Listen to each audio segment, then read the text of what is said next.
So Eric and Cory, thanks for hanging with me again. Absolutely. I appreciate you. New Day Solar is my fave and the only solar company that I ever recommend in our area. So we are going to continue talking today about solar in regards to financing. So is purchasing solar the best way to go versus leasing? So obviously the best way would be to pay cash, but not everybody has the money to pay cash. So let's just put that to the back burner for now. Purchase versus lease. Talk to me. Yeah, and you're correct. Cash is always the best. You're not going to have any additional fees. There's no cost over the whole loan. So absolutely. Again, you're going to hear this a lot from us. There is no universal right answer. Everything has a place. There's a place for purchasing. There's a place for leases and PPAs. So, and PPAs, a power purchase agreement. It's essentially another version of a lease. They're basically the same thing at this juncture. They've changed some of the rules over time. Okay. But I would say the way New Day Solar approaches financing is similar to how we approach everything. How do we get the customer max benefit? So what's the biggest benefit in solar? The biggest credit rebate available is that federal tax credit. So we want you to take that. So when you pay cash or do a loan, you own it. You are the one that gets the credit if you're eligible. If you do leasing or PPA, it goes to the leasing or PPA company. That's their main benefit. They want that tax credit. So that's just a good place to start, right? Who gets the tax credit?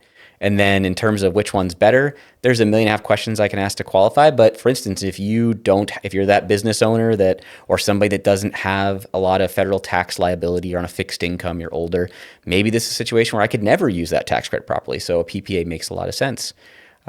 There are definitely places for a PPA, but I think New Day has traditionally embraced loans. We believe in the purchase model, the ownership model. There are now new tools you can use which are helping you get more value when you sell your home. Right? If you sell your home and it has a leased solar system on it, there's no value. If anything, it's negative value. People sometimes look at that as, oh, there's a headache buried there somewhere. And that's partially true. It's gotten better. But if you own it, I think it's starting to turn where real estate agents are starting to recognize it. But now we actually have certifications that we can show, which is, hey, here's actually a calculated value that an appraiser has to take into account because there's a solar system. So we are getting better in this space. And I think there's a day when if a home is being sold without solar, it's a negative. Wait, you're telling me that one has a giant electric bill because all the rest I looked at don't? Yeah, absolutely. Okay, so then how long are purchase loans and leases typically? So there was some variance in this space, again, maybe back in the 10, 15 years leading up to this. But because interest rates have gone up, this is a very payment-focused industry where people are trying to, what's my electric bill versus my loan payment? Absolutely. Everything at this point is basically 25 years. There might be some variance in that, but it's pretty much level. Both are 25 years. If you wanted a shorter term on a loan, you could do that, but the payment parity would not. You'd be paying more per month than you were paying for your electric bill. Okay. Another example of how someone might pay more per month per your, a previous question you gave us. Yeah, absolutely. So you touched on PPA very briefly. Let's get into that just a little bit more. So power purchase agreement. It's essentially another form of a lease. You said it's really not very different at all, but how does that work? And what is the difference, if there is any, between a PPA and a regular lease? There used to be a bigger difference. So a lease is simply was a fixed payment and you're basically renting the power, right? You don't own it. A PPA, a power purchase agreement, is really just a financial product that was created to attract homeowners into looking at it. And the idea was they're setting a rate, right? Everyone knows that there's a rate of power. You've seen your rate schedule through your utility company. It varies based on different times of the day, but people can say, if I average my bill out for how much power I used, maybe in this area, 35 cents a kilowatt hour. A PPA would say, hey, your new rate is 30 cents or 25 cents a kilowatt hour. You're saving money. And then that rate is multiplied by how much the system produces. So you basically just paid a discounted amount towards your utility. That's the easy sales pitch of the PPA. That's how it was born. It has evolved a little bit now where it's a levelized cost of energy. So instead of it varying every month based on what you produced your system, they average it out and that is just a fixed payment again. So the difference between a lease and a PPA at this point is very minimal, probably not worth talking about on here. it's essentially a fixed payment, but the PPA it's based on the power production, the total production, and then it gets multiplied by a rate, but it doesn't vary month to month. So both are essentially a lease. Both have a fixed payment, but you hear of the payments increasing over time. Great point. So almost every lease or PPA has an escalator, which means every year it's going to go up. This, unfortunately, in our industry is something that gets glossed over, and I find too many people just don't talk about it. So it's pretty common to have, let's say you have a $200 a month lease payment or PPA payment, and it has a 2% escalator, right? Every year it's going to go up 2%. So it's the same payment for month 1 through 12 of a year, but then next year it goes up 2% and then up 2%. And I guess the sales pitch on this would be, well, the utility company goes up more per year than 2%, so you're still net ahead. But you know what doesn't have an escalator? A loan payment. So that's an advantage for me for loan. You know what you're getting yourself into, and you reap the benefits of when the utility company goes up a bunch, you're not paying a portion of that increase through an escalator. Is there always an escalator on leases and PPAs? There's an option for 0, but I feel like it's not commonly picked because guess what happens when you pick a 0 escalator? Your payment is more. It starts more per month, yeah. So it sounds like it just really makes more sense most of the time probably to do the purchase over the lease. I know you said no two people are the same. Their situation's not the same, but just overall it just depends on your priority, right? Like, I don't know if that's where you're going to go, but like a lot of people unfortunately focus on payment. And if you're just focused on what's the lowest payment out of the gate, it's probably going to be a high escalator PPA. But if you're thinking about it as a long-term investment, I'm going to be in my home. How much am I paying for it? How long does it take for that escalator makes the payment higher than my loan payment? If you're really thinking about it as a big picture, that's when all of a sudden the purchase model makes more sense. So which one costs more to get over the total term, a lease or a purchase? I would say majority answer is going to be a lease or PPA costs more if you're looking at it over 25 years. Okay. All right. So even though the monthly payment might be lower initially because of those escalators and so on, in the end, you end up paying more. There are benefits. You know, PPAs and leases can work for people. The problem that I have with them is the behind the curtain math that occurs, or not math, but like they're not telling the whole story. And I'm referring to like a solar salesperson sitting in front of the homeowner. They're making a decision on a solar system. And, you know, a common icebreaker might be like, what are your priorities for this solar system? Well, I want to save the most amount of money per month. So they might be thinking, okay, I'm going to do the high escalator PPA because that's how you do that. But that's not where the conversation should stop.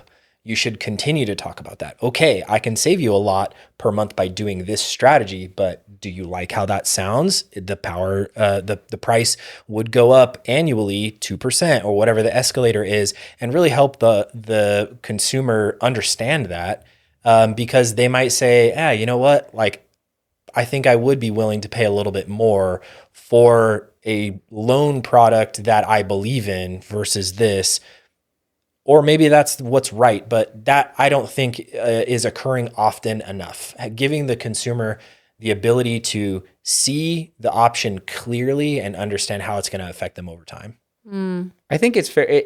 We should be fair in this too, in the sense that there are some advantages that leases and PPAs have, and there's one that has become more obvious in this new world since 2023. So let's just use a very specific example. The batteries that we primarily use have a 15-year warranty. If you do a cash purchase or a loan, right, you own that system. So if at year 16, that battery dies, who's paying for the replacement? You, the homeowner, right, because you own the system. We don't know what batteries are going to cost then. It's obviously a technology that's evolving quickly. The prices are coming down. This might be a minimal cash outlay. We also don't know how long they last. They might last 30 years, right? This is kind of a newer thing. Right. If you are doing a lease or PPA, you get to year 16, you're 1 year outside of that warranty. Who's paying for it? The person that owns the system, which is not the homeowner, right? The leasing company is covering that. So that's an interesting advantage, that if product is failing outside of warranty, you're a little bit better protected when you don't own it. But how much that actually matters in comparison to dealing with escalators, giving up that tax credit, that's a balance that someone has to look at, and they should really go in depth on it, and they should make sure they're comparing it for their specific situation. Okay, I'm going to really play devil's advocate here because this is something that I've, thought of before. So, okay, at the end of a lease, you also don't own the panels. So then you come to the end of the lease and they're not yours. Then you have the choice to either purchase them, and when you get the appraised value from the solar company, which they get to you within 24 hours from an appraiser, you know it's to their benefit. And we all know that, right? And then you can pay that much to have those panels, or you have them remove it. So that doesn't make sense to me personally. However, the end of the purchase loan, you own your panels, but are they out of date now? Do you want them? Honestly? I mean, I guess there's a lot you just said. I could tackle a couple different things there, but let's go for the last one and first. This is how we're ending it. I'm hitting you hard right when we're finishing. Right. So are they older? Yes. Are they producing less power than day one? Yes. But if it's offsetting the majority or all of your electric bill, is it a bad thing? Is it worth replacing all of them? Maybe you're just adding a few more panels. I think this asset is not something you have to think about replacing at the end of a period. Really? Of course, it's a what's happening. You know, you've seen some really old systems, right? New Day Solar still services systems that are 20 plus years old. Now back to one of the first things you said, and I don't want to misspeak here, but I won't get the years perfect, but leases and PPAs haven't been around forever. There was a point in time when the major ones, the Solar City and Sunrun, maybe that's like around 2010, give or take a few years. And those are 25-year leases. So if you think about it, I don't know anyone that's gotten the end of a lease term. No one knows exactly what's going to happen. Is the leasing company going to come back and take it? Are they going to give it to you for free? So there's a lot of uncertainty at the end of the road there. Yeah. I don't love that. That's, and even if you're like, I don't want it, come take it, you still have to have them expose all the holes that they penetrated your roof with. I mean, that's a nightmare. I've seen a lease contract that reads, if the customer does not opt to renew the lease, they can have the system removed at their expense. At their expense? Yes. Oh, hey. So we're going back to read the contract that you're signing and understand what that means. And when you're signing that contract, you might say, that's a 25 years from now problem, but when that day is today, you might not agree with. That's a today problem. Yeah, right. Mm-hmm. Or more, maybe even it's I won't be in my house then, so I don't care. I don't know about you, but I don't do things in my home. I don't bury landmines for the next homeowner, right? I'm trying to increase the value of my home. Or you've seen on social media people that put like the fake skeleton when they do the kitchen remodel. Yeah. I love remodel. That. I love those. Yep. I would totally do that. Yeah, absolutely. Well, guys, thank you. You have answered some poignant questions yet again. So thank you for doing that for me and for my friends online. Hey, if you appreciated all of that information that these guys shared, please like this video and make sure to subscribe to my channel so that you can get more of this great info every single week. And if you are thinking about pulling the trigger and getting solar this year, you got to talk to these two guys right here and reach out to New Day Solar because they serve Riverside County, San Diego County, and Orange County here in Southern California. So, and even if you're out of the area, I'm sure that they would still be happy to answer your questions, right, guys? Totally. Absolutely. So we'll see you on the next one. All right.